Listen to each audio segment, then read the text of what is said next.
C'est parti pour les examens à grand tirage de l'année 2013. Le CEPE a ouvert le bal aujourd'hui. Ils sont des milliers de candidats à frapper aux portes du collège.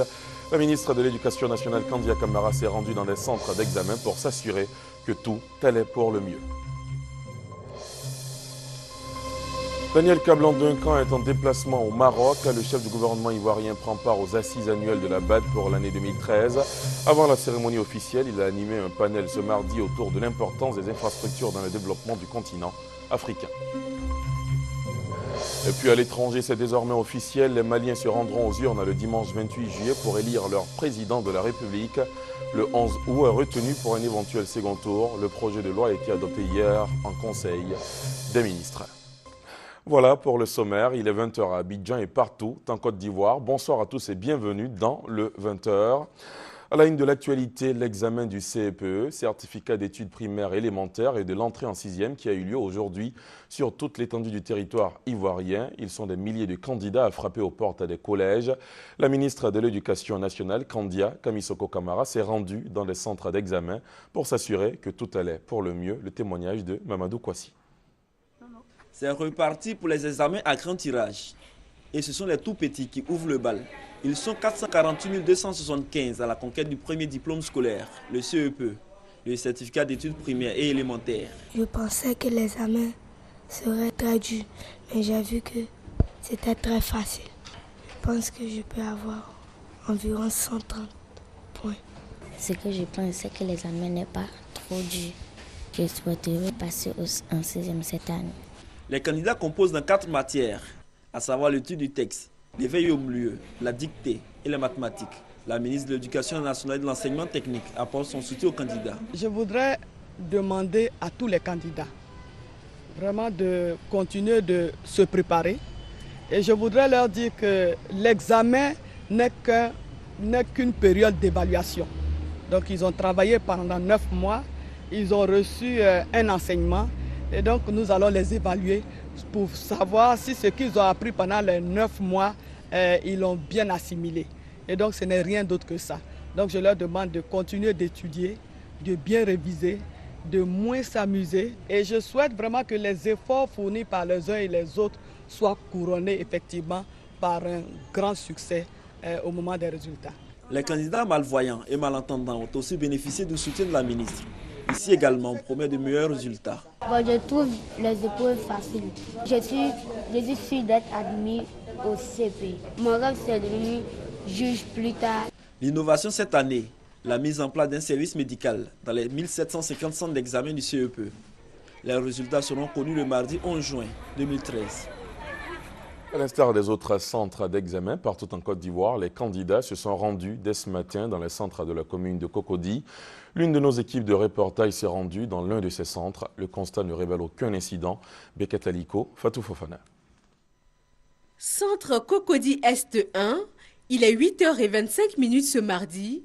Les élèves sont en salle pour les épreuves écrites du CEPE qui se déroulent sur l'ensemble du territoire national.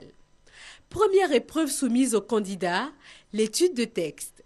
Les examinateurs sont en place, aucun incident n'est signalé dans le centre. Depuis ce matin, il n'y a pas eu de problème, tout se déroule bien. Il faut dire que dans l'ensemble, tout se passe bien.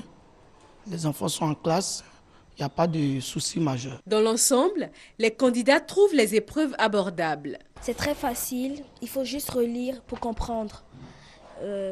Comme vous le voyez, je suis à expression écrite.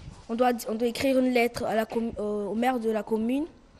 Et après ça, je vais relire et voir si j'ai fait des fautes ou pas. Est-ce que j'ai fini l'épreuve d'études de tests? C'était bien, ça s'est bien passé. Le certificat d'études primaires élémentaires CEPE enregistre plus de 448 000 candidats repartis dans 1760 centres sur l'ensemble du territoire national.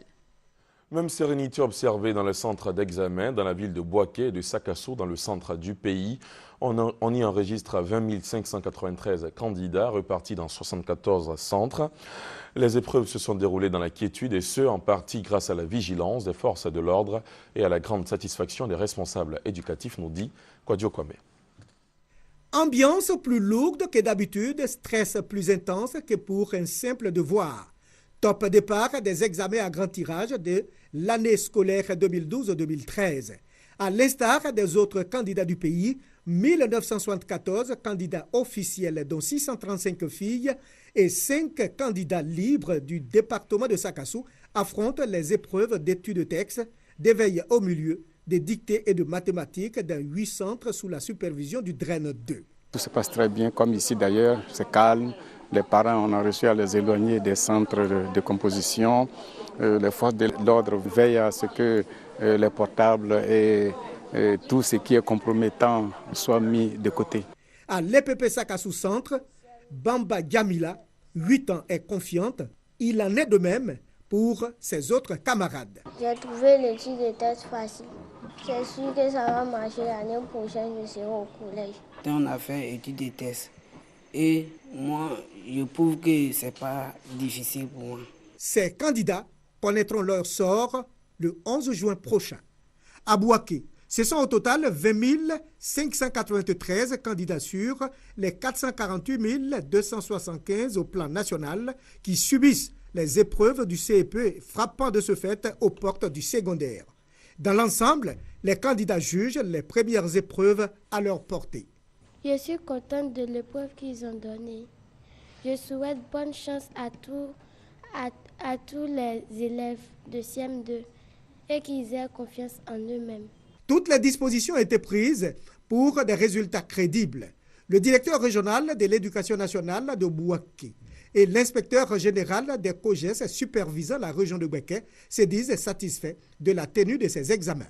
Cependant, quelques insuffisances ont été relevées. Les quelques petits éléments que nous avons observés, c'est toujours le petit problème de portable.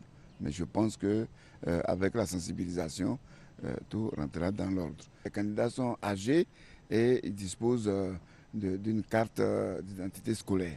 Bon, alors qu'il aurait fallu avoir une attestation d'identité ou bien une carte nationale d'identité. La tenue aujourd'hui de cet examen du CEPE et de l'entrée en 6e marque donc le top départ des examens à grand tirage de l'année 2013.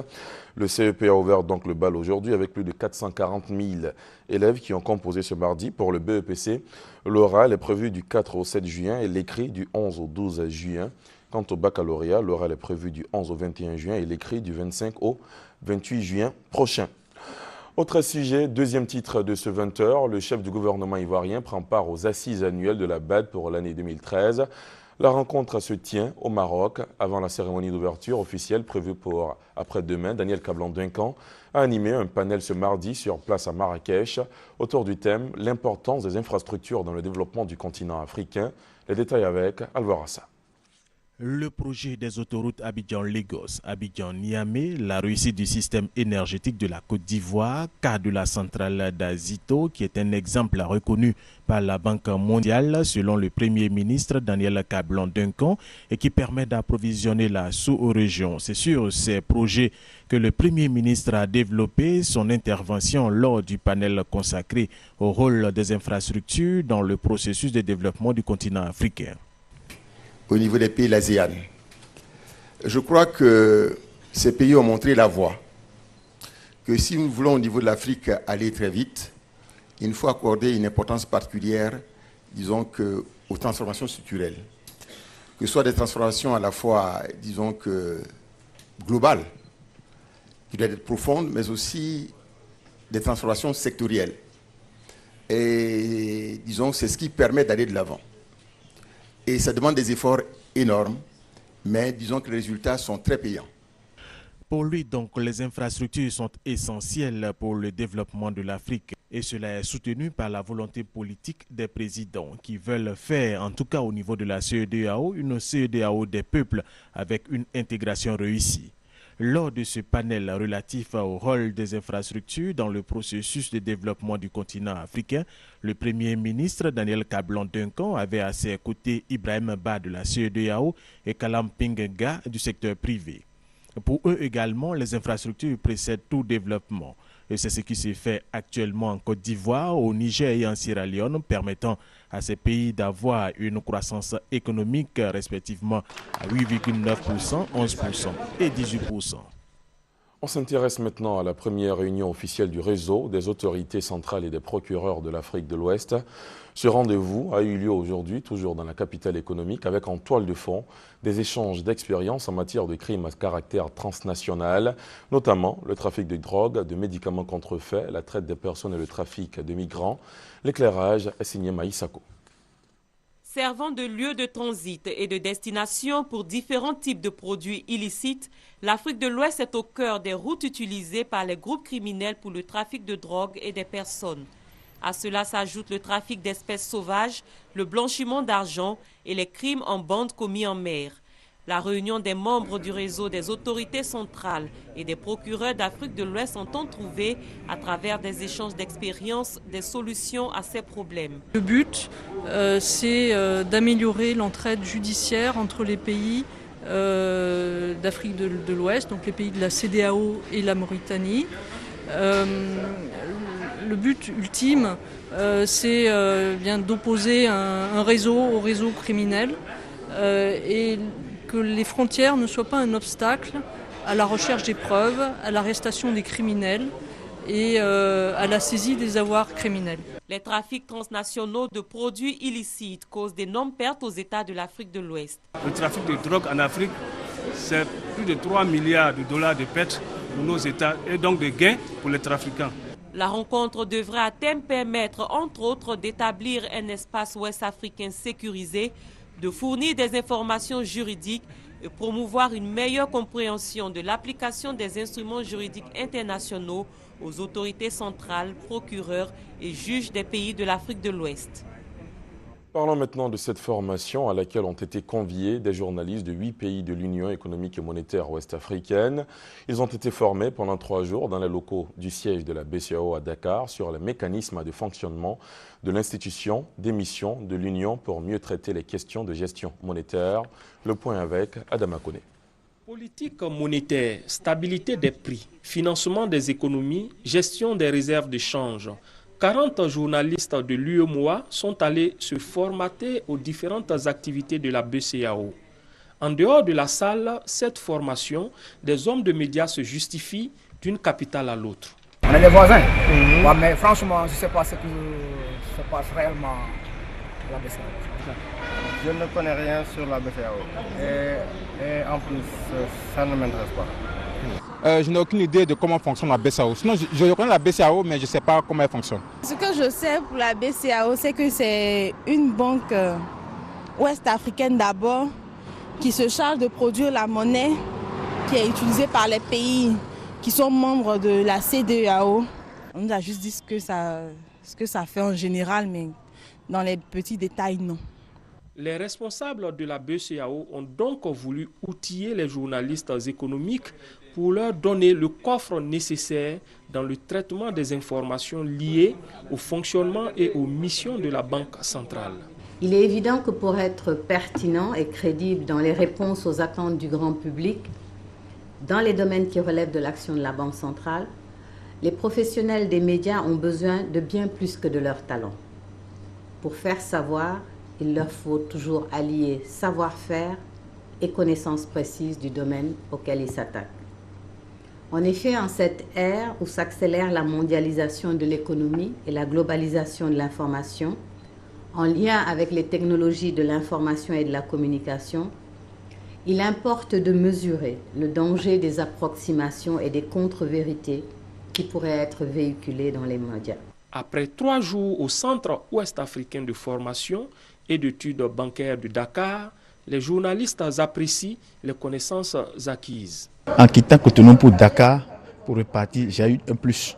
Ça nous a permis d'apprendre beaucoup de choses sur la mission, le fonctionnement de la Banque centrale. Nous aussi, étant des médiums, des interfaces avec la population, nous saurons éviter les a priori, les appréhensions à chaque fois qu'il s'agira de traiter l'information concernant la BCEAO. Au regard de ces avis, ces journalistes sont désormais à même de saisir la technicité du mécanisme de la BCEAO et de constituer des relais efficaces de l'information bancaire auprès des populations.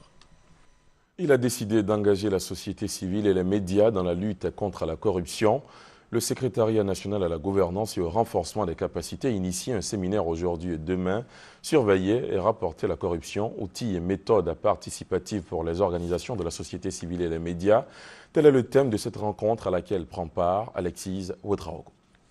Le permis d'inhumer, un document administratif simple à délivrer, mais précieux aux yeux des parents d'un défunt.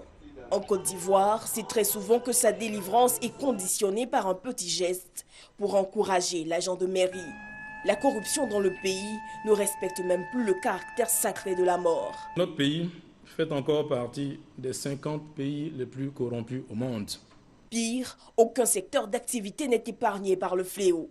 Le directeur pays du PNUD l'a signifié. Dans un pays en voie de développement, la corruption représente plusieurs milliards de francs CFA de perdus et surtout un détournement important de ressources rares. La corruption engendre le gaspillage des ressources publiques, la baisse de la croissance, l'augmentation du coût des transactions, la baisse de la qualité des services publics et donc l'inefficacité de l'administration publique et la perte de la crédibilité de nos institutions. Il n'y aura pas d'émergence en Côte d'Ivoire sans bonne gouvernance. Il n'y aura pas d'émergence sans transparence. Il n'y aura pas d'émergence sans reddition de comptes, sans contrôle. Et il n'y aura pas d'émergence sans un mécanisme efficace de sanction des faits de corruption. Conscient de cet état de fait et des difficultés à pénétrer la masse, la lutte contre la corruption se fait de nouveaux alliés, journalistes et société civile. Nous avons besoin d'outils et de méthodes pour dénoncer la corruption, pour aider le gouvernement à participer à la lutte efficace contre la corruption. Il faut que le gouvernement affiche effectivement sa volonté politique. Il ne faudrait pas que ce soit une situation du genre parce que les bailleurs de fonds justement font pression que le gouvernement fera semblant justement de les associer. Non. Cette rencontre marque le début d'une série d'activités que le SNGRC et ses partenaires entendent organiser pour armer le citoyen à l'exercice de son contrôle pour la lutte contre la corruption. Soulignons que des lois anticorruption ont déjà été adoptées par le gouvernement. D'autres sont encore en attente sur la table des députés. L'actualité économique, c'est aussi l'ouverture hier de la deuxième session de la plateforme à partenariat public-privé. Les travaux de 72 heures se déroulent à San Pedro, dans la ligne de mire, l'évaluation et la déclinaison des priorités pour les 6 prochains mois. Les explications de notre envoyé spécial dans la cité balnéaire, Noël Niagno. San Pedro, capitale du sud-ouest, deuxième ville portuaire de la Côte d'Ivoire, premier port exportateur de cacao au monde, concentre pour 72 heures la plateforme de partenariat public et privé. Responsable du secteur public, gouvernement, institutions nationales, chocolatiers, exportateurs, producteurs, membres de la société civile pour la deuxième session après celle d'octobre 2012. Il s'agit de faire l'évaluation des actions de la plateforme, capitaliser les acquis, voir comment les consolider, identifier les facteurs bloquants, rechercher les pistes de solutions. Tout cela en vue de réhabiliter et moderniser le secteur café-cacao, promouvoir sa durabilité en mutualisant et optimisant les ressources, parce que secteur spécifique nécessitant une démarche singulière. C'est un résultat très positif pour ce qui concerne la filière café-cacao d'avoir cette plateforme-là. Et à partir de l'expérience positive de la filière café-cacao, on verra dans quelle mesure ce partenariat public-privé peut être élargi aux autres filières pour que ensemble, l'État et les privés puissent mettre en place un programme de développement durable. Partenaires techniques et producteurs attendent de cette deuxième rencontre une meilleure organisation de l'exploitation des acquis et la mise en place des moyens d'identification des producteurs. Nous leur demandons de faire en sorte que le programme prévu soit exécuté pour que les producteurs gagnent et qu'ils prennent en compte aussi dans ce programme le recensement des producteurs, parce que cela répond aussi sur la durabilité. Il faut connaître les acteurs réels de la filière café-cacao. Je constate que beaucoup de choses ont été déjà réalisées par le secrétariat technique, qui est vraiment une bonne chose. Je constate aussi qu'il y a la volonté de coopération entre le secteur public et privé.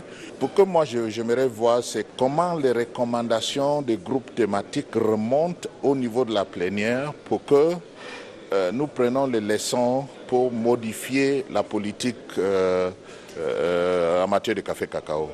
La plateforme de partenariat public-privé de la filière café-cacao a été mise en place en mai 2012. Elle est à sa deuxième session avec 27 projets réalisés, 118 en cours d'élaboration pour un coût d'environ 60 milliards de francs CFA. Toute autre chose, cette fois on sera à l'hémicycle. Les parlementaires ivoiriens ont adopté ce matin un projet de loi sur la gestion des parcs nationaux et des réserves. Cela intervient suite à un constat. Tous les parcs nationaux et réserves naturelles du pays ne sont pas délimités, ce qui constitue un véritable danger pour la préservation de ces aires protégées. Le gouvernement a décidé d'y remédier, d'où la présence ce mardi à l'Assemblée nationale du ministre de l'Environnement et du Développement durable qui a défendu le dossier. Les précisions de Victorine Yoriowe.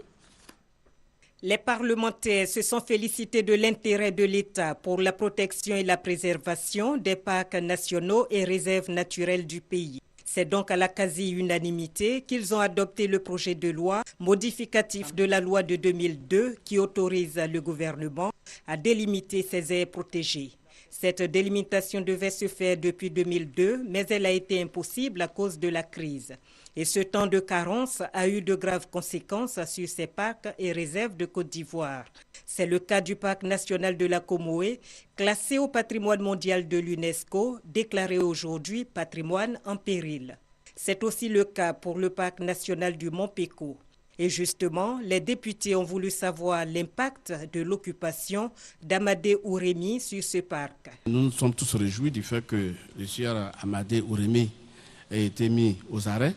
Et concernant donc le Mont Péco, il y a une équipe qui est partie il y a quelques jours pour aller faire un état de lieu. Une fois qu'on aura fait donc ce diagnostic, en ce moment-là, bien entendu, les mesures correctives vont être prises. Le caractère relativement récent des activités qui ont été menées nous conduisent à rassurer, mesdames et messieurs les députés, à dire que si plantation il y a eu, elles seront détruites. Toute autre activité qui a déjà été commencée, toutes ces activités-là seront arrêtées immédiatement.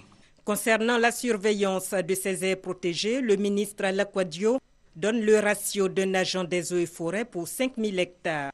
Pour combler cette insuffisance, le ministre de l'Environnement invite chaque citoyen à être un défenseur de l'environnement. J'en viens à ce deuxième pas franchi vers un partenariat entre le ministère de la Communication et le système des Nations Unies. Les dirigeants de ces deux structures ont échangé sur le soutien logistique et technique que veut apporter les Nations Unies au ministère de la Communication pour réussir sa mission. Une grande rencontre avec l'ensemble des agences onusiennes va bientôt se tenir. Elle devrait permettre au ministère d'orienter et définir ses besoins et priorités sur les structures sous sa tutelle. À l'étranger, je vous le disais en titre, c'est désormais officiel. Les Maliens se rendront aux urnes le dimanche 28 juillet prochain pour élire leur président. Le 11 août est retenu pour un éventuel second tour. Reportage. C'est la confirmation que tous les Maliens attendaient. Le premier tour de l'élection présidentielle aura bien lieu le 28 juillet, date validée par le Conseil des ministres. Bamako a répondu à la demande de la France, dont les troupes sont engagées au Mali. À 2 mois du scrutin, reste un casse-tête. La ville de Kidal, au nord, contrôlée par le MNLA et le MIA, 2 groupes rebelles touaregs opposés au retour en ville de l'armée et de l'administration malienne. Pas question donc pour l'instant d'y déployer des bureaux de vote. La clé de la réunification du territoire se trouve peut-être à Ouagadougou, entre les mains du médiateur Blaise Compaoré. Reçu depuis hier au Burkina, représentants des groupes rebelles et du gouvernement malien tentent avec bon espoir de parvenir à un accord. Nous sommes tout à fait disposés à discuter parce que nous savons que c'est la seule manière d'amener une paix durable dans la zone. Des rebelles prêts à accepter la tenue d'un scrutin à condition qu'il soit sécurisé par l'ONU, pas par l'armée malienne. Le début de la campagne, c'est dans 1 mois, il faut négocier vite. Il faudrait aller vite, et même très vite, et amener les uns et les autres à se mettre d'accord sur un accord intérimaire permettant la tenue de l'élection présidentielle sur toute l'étendue du territoire national. Ce soir, Laurent Fabius est attendu à Bamako pour un point sur les préparatifs avant l'élection. Un scrutin qui va se heurter aussi à une autre difficulté, les poches d'insécurité qui persistent au nord Mali. Cette guerre dans le Nord Mali l'a bien démontré. Le terrorisme, la criminalité transfrontalière ou encore la cybercriminalité gagnent du terrain en Afrique.